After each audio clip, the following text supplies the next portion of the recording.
से किनारा। भूले जीवन में हो जा शिव बाबा मुरली में समझाए। भूले जीवन में हो जा शिव बाबा मुरली में समझाए। तुम्हें देवता बनना है प्यारा, देखो गलती न करना दोबारा। मुरली अमृत की धारा है धारा, जो देती दुखों से किनारा।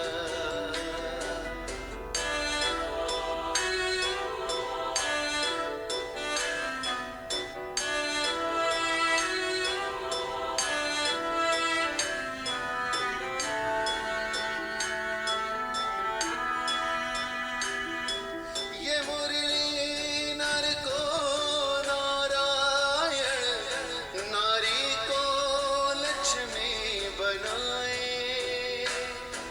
ये मुरली नर को नारायण, नारी को लक्ष्मी बनाए।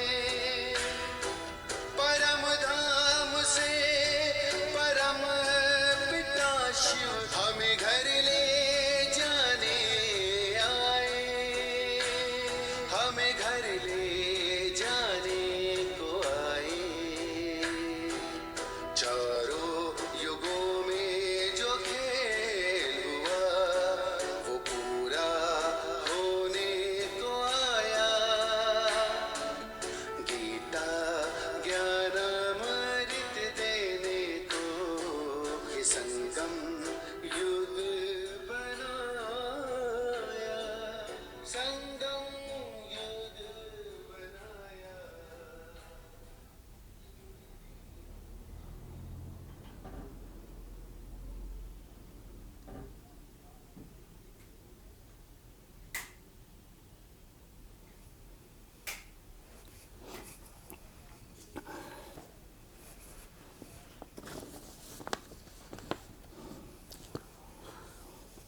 ओम शांति।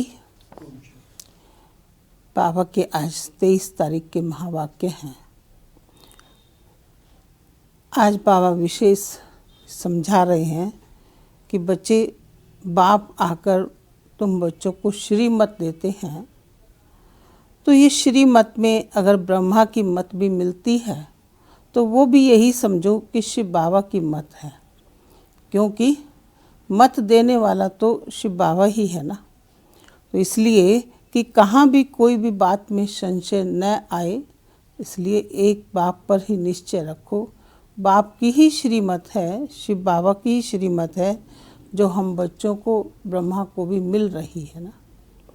तो आज सार है, मीठे बच्चे कदम कदम पर श्रीमत पर चलते रहो।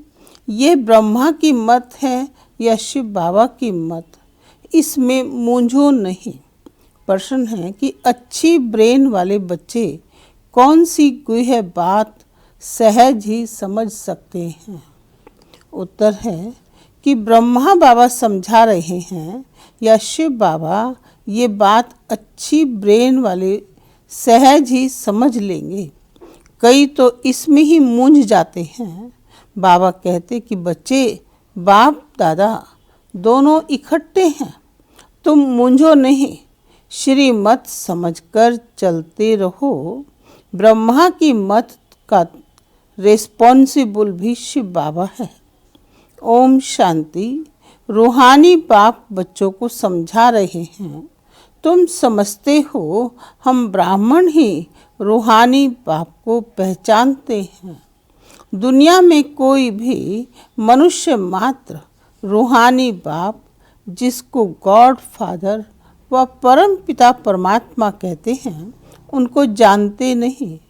जब वे रूहानी बाप आए तभी रूहानी बच्चों को पहचान दे। ये नॉलेज न सृष्टि के आदि में रहती और न सृष्टि के अंत में रहती है। अभी तुमको नॉलेज मिल रही है यह है सृष्टि के अंत और आदि का संगम युग। इस संगम युग का भी नहीं जानते तो बाप को कैसे जान सकेंगे। कहते हैं हे पतित पावन आओ, आकर पावन बनाओ, परंतु ये पता नहीं है कि पतित पावन कौन है। बाप कहते हैं मैं जो हूँ जैसा हूँ मुझे कोई भी नहीं जानते, जब मैं आकर पहचान दूँ तब मुझे जाने। मैं अपना और सृष्टि के आदि मध्य अंत का परिचय संगम युग पर एक ही बार आकर देता हूँ, कल्प बाद फिर से आकर देता हूँ। तुमको जो समझाता हूँ वह फिर प्राय लोप हो जाता है। सतयुग से लेकर कलयुग अंत तक कोई भी मनुष्य मात्र मुझ परम पिता परमात्मा को नहीं जानते, न ब्रह्मा विष्णु शंकर को जानते। मुझे मनुष्य ही पुकारते हैं तो ब्रह्मा विष्णु शंकर थोड़ा ही पुकारते हैं। मनुष्य दुखी होते हैं तब पुकारते हैं, सूक्ष्म वतन की तो बात ही नहीं। रूहानी बाप आकर अपने रूहानी बच्चों अर्थात रूहों को बैठ समझाते हैं। अच्छा, रूहानी बाप का नाम क्या है? बाबा जिसको कहा जाता है जरूर कुछ नाम होना चाहिए।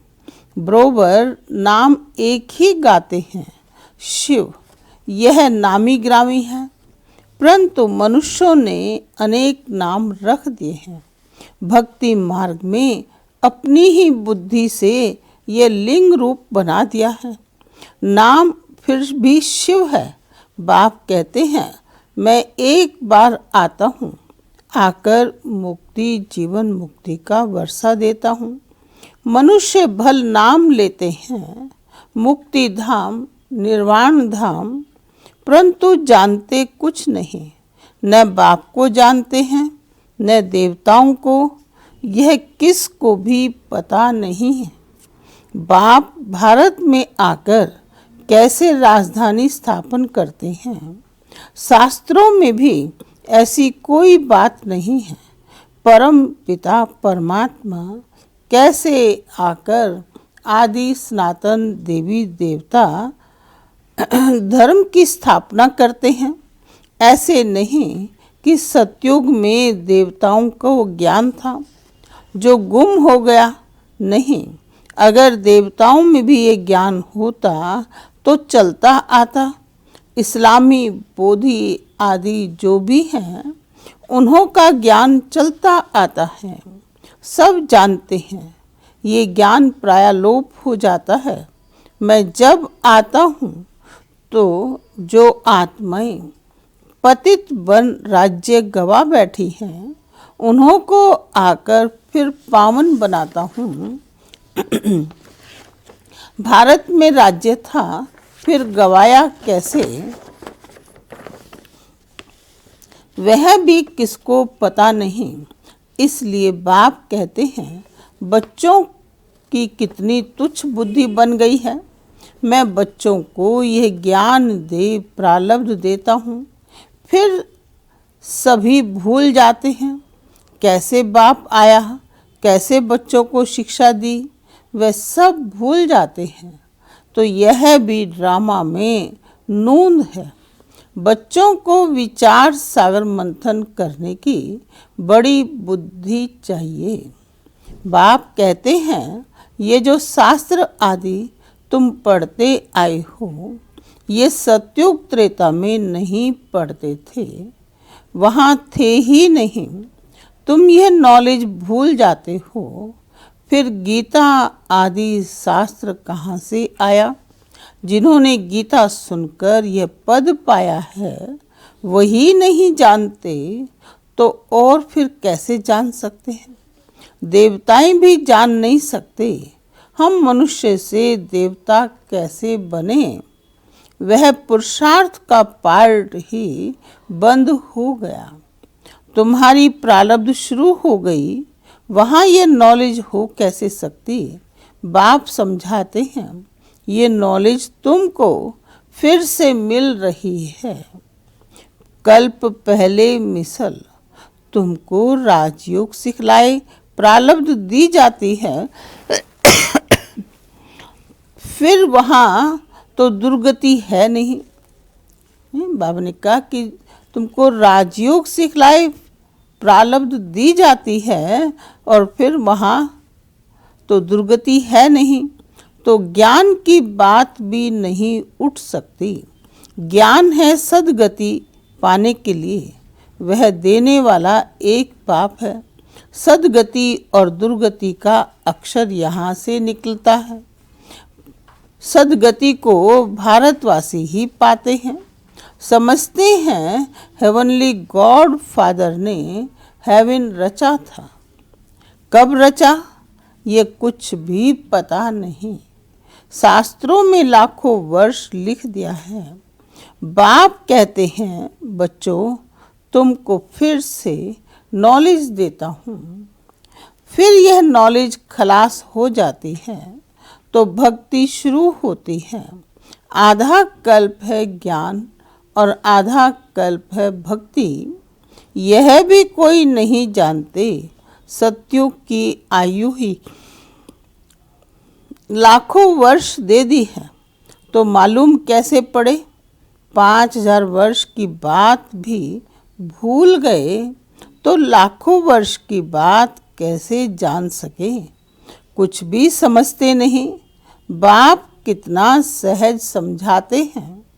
कल्प की आयु 5000 वर्ष है, युग ही 4 हैं, चारों का इक्वल टाइम 1250 वर्ष है। ब्राह्मणों का यह मिडगेट हुआ ना, मिडगेट युग है, बहुत छोटा है उन 4 युगों से। तो बाप भिन्न भिन्न रीति से नई नई पॉइंट्स सहज रीति बच्चों को समझाते रहते हैं। धारणा तुमको करनी है, मेहनत तुमको करनी है। ड्रामा अनुसार जो समझता आया हूँ वह पार्ट चला आता है। जो बताने का था वही आज बता रहा हूँ। इमर्ज होता रहता है, तुम सुनते जाते हो। तुमको ही धारण करना और कराना है। मुझे तो धारण नहीं करना है ना, तुमको सुनाता हूँ, धारणा कराता हूँ। हमारी आत्मा में पार्ट है पतितों को पावन बनाने का। जो कल्प पहले समझाया था वही निकलता रहता है। मैं पहले से जानता नहीं था कि क्या सुनाऊंगा। भल इनकी सोल विचार सागर मंथन करती है। बाबा ने कहा कि भल इनकी सोल, इनकी आत्मा विचार सागर मंथन करती है, अर्थात ब्रह्मा की आत्मा भी विचार करती है ना। तो ये विचार सागर मंथन कर सुनाते हैं या बाबा सुनाते हैं, ये बड़ी गुह्य बात है। इसमें ब्रेन अच्छी चाहिए। जो सर्विस में तत्पर होंगे उनका ही विचार सागर मंथन चलता रहेगा। वास्तव में कन्याएं बंधन मुक्त होती हैं। वह इस रूहानी पढ़ाई में लग जाएं, बंधन तो कोई है नहीं। कुमारियां अच्छा उठा सकती हैं, उनको है ही पढ़ना और पढ़ाना। उनको कमाई करने की दरकार नहीं। कुमारी अगर अच्छी रीति से ये नॉलेज समझ जाए तो सबसे अच्छी है, सेंसिबल होगी तो बस इस रूहानी कमाई में लग जाएंगी।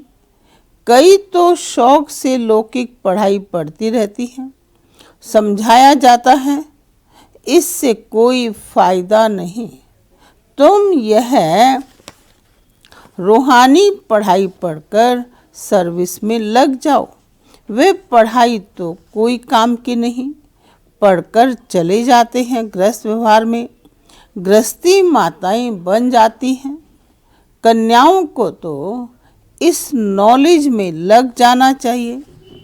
कदम कदम श्रीमत पर चल धारणा में लग जाना है। मम्मा शुरू से आई और फिर इस पढ़ाई में लग गई। कितनी कुमारियां तो गुम हो गई। कुमारियों को अच्छा चांस है। श्रीमत पर चलें तो बहुत फर्स्ट क्लास हो जाएं। ये श्रीमत है, वह ब्रह्मा की मत है। इसमें ही मूंझ पड़ते हैं। फिर भी ये बाबा का रथ है ना, इनसे कुछ भूल हो जाए तुम श्रीमत पर चलते रहेंगे तो वह आपे ही ठीक कर देंगे। श्रीमत मिलेगी भी इन द्वारा, सदैव समझना चाहिए। श्रीमत मिलती है, फिर कुछ भी हो रिस्पॉन्सिबल खुद है। इनसे कुछ हो जाता है, बाबा कहते हैं कि मैं रिस्पॉन्सिबल हूँ। ड्रामा में ये नॉलेज नूंदा हुआ है, इनको भी सुधार सकते हैं। फिर भी बाप है ना, बाप दादा दोनों इकट्ठे हैं तो मूंझ पड़ते हैं।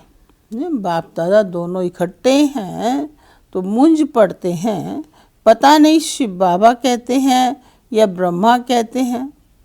अगर ब्रह्मा समझे शिव बाबा की मत, शिव बाबा ही मत देते हैं तो कभी भी हिले नहीं। शिव बाबा जो समझाते हैं सो राइट ही है। तुम कहते हो कि बाबा आपे ही हमारे बाप, टीचर, गुरु हो, तो श्रीमत पर चलना चाहिए।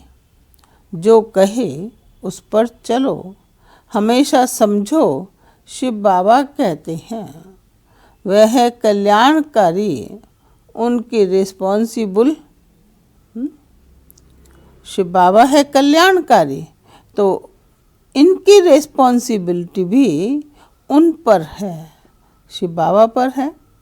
उनका रथ है ना, मूंझते क्यों हो?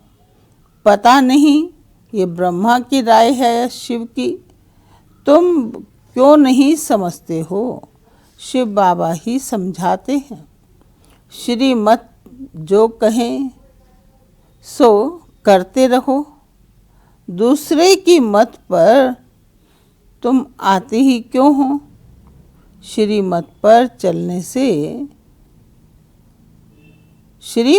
चलने से कभी झुटका नहीं आएगा, परंतु चल नहीं सकते, मूंझ पड़ते हैं। बाबा कहते हैं तुम श्रीमत पर निश्चय रखो तो मैं रिस्पॉन्सिबल हूँ।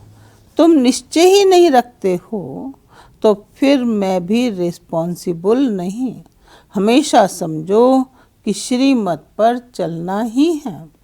वह जो कहे, चाहे प्यार करो चाहे मारो, ये उनके लिए ही गायन है। इसमें लात आदि मारने की बात नहीं है, परंतु किसको निश्चय बैठना ही बड़ा मुश्किल है। निश्चय पूरा बैठ जाए तो कर्मातीत अवस्था हो जाए, लेकिन वह अवस्था आने में भी टाइम पड़ा है। वह होगी अंत में। इसमें निश्चय बड़ा अडोल चाहिए। शिव बाबा से तो कभी कोई भूल हो न सके, इनसे हो सकती है। ये दोनों है ना, दोनों हैं इकट्ठे, परंतु तुमको निश्चय भी रखना है। शिव बाबा समझाते हैं उस पर हमको चलना पड़े तो बाबा की श्रीमत संगम युग पर चलते हो। संगम युग समझकर चलते चलो, है ना। बाबा ने कहा कि भाई शिव बाबा की श्रीमत समझकर चलते चलो तो उल्टा भी सुल्टा हो जाएगा।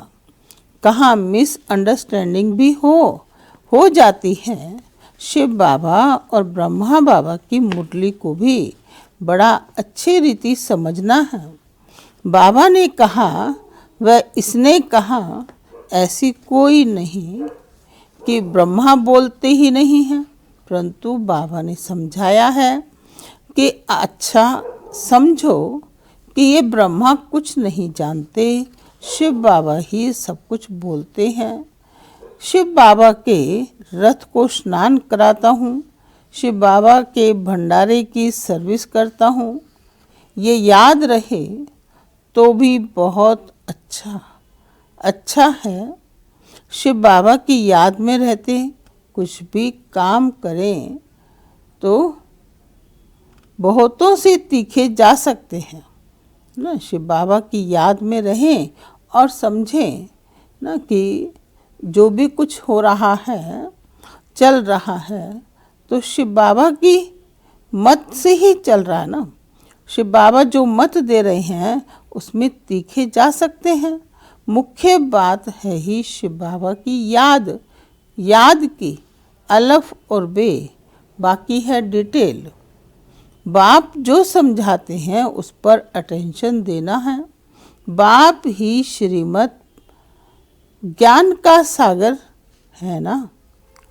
वही पतित शूद्रों को आकर पावन बनाते हैं, ब्राह्मणों को ही पावन बनाते हैं, शूद्रों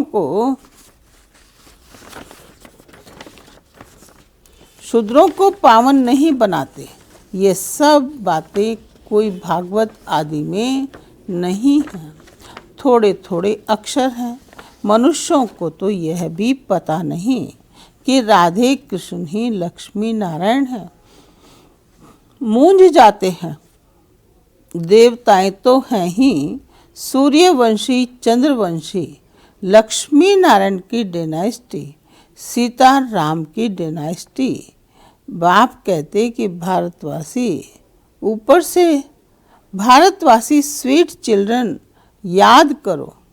लाखों वर्ष की तो बात ही नहीं, कल्प की बात है। तुमको राज्य दिया था, इतना अकीचार अथा धन दौलत बाप ने दिया था। बाप ने सारे विश्व का तुमको मालिक बनाया है और कोई खंड नहीं थे। फिर तुमको क्या हुआ? विद्वान आचार्य पंडित आदि कोई भी इन बातों को नहीं जानते हैं। बाप ने कहा है कि अरे भारतवासियों, तुमको राज्य भाग्य दिया था ना। तुम भी कहेंगे कि शिव बाबा कहते हैं कि इतना तुमको धन दिया, फिर तुमने कहाँ गवा दिया? बाप का वर्षा कितना जबरदस्त है। बाप ही पूछते हैं ना।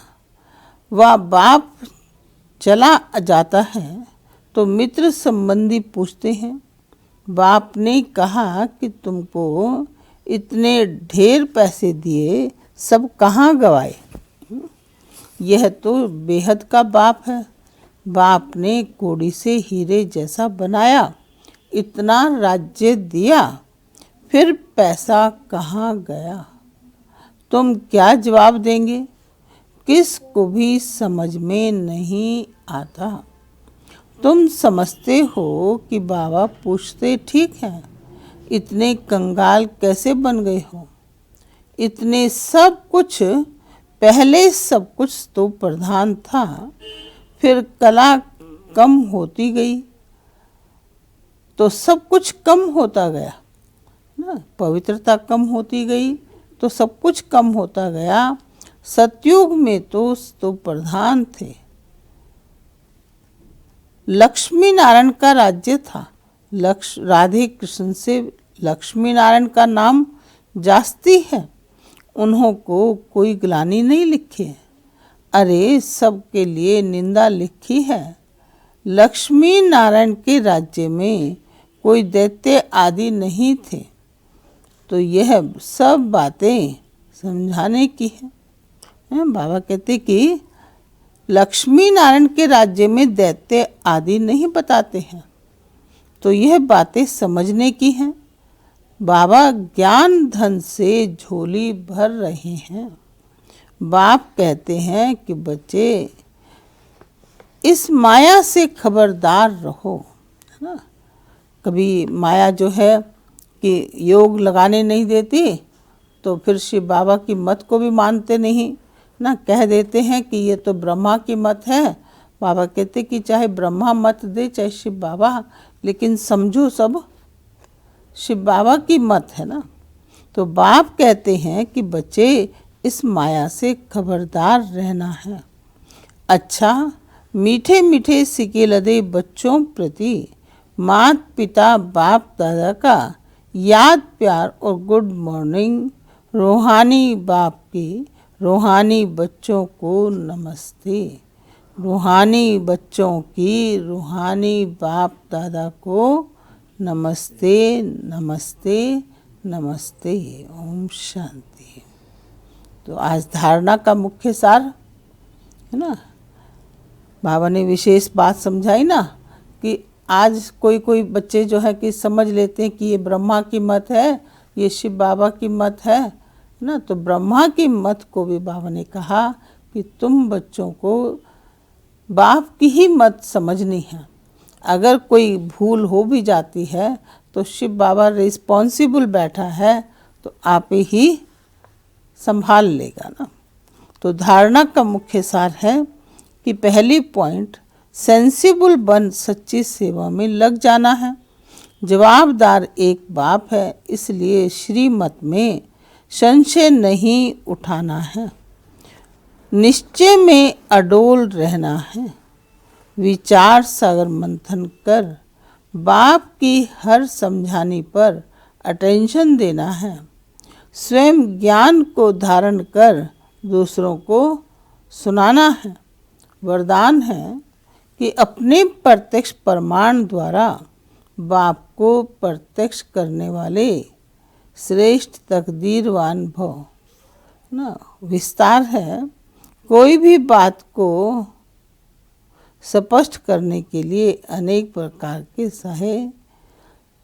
प्रकार के प्रमाण दिए जाते हैं, लेकिन सबसे श्रेष्ठ प्रमाण प्रत्यक्ष प्रमाण है। प्रत्यक्ष प्रमाण अर्थात जो है जिसके लिए है, तो उसकी स्मृति में रहना। जो बच्चे अपने यथार्थ व अनादि स्वरूप में रहते हैं, वही बाप को प्रत्यक्ष करने के निमित्त है ना। जो अनादि स्वरूप और क्या कहा, यथार्थ अनादि स्वरूप में स्थित रहते हैं, वही बाप को प्रत्यक्ष करने के निमित्त बनते हैं। उनके भाग्य को देखकर भाग्य बनाने वाले बाप को याद किया जाता है। अच्छा, आज फिर स्लोगन है कि अपने रहम की दृष्टि से हर आत्मा को परिवर्तन करने वाले ही पुण्य आत्मा समझो। अच्छा, ओम शांति।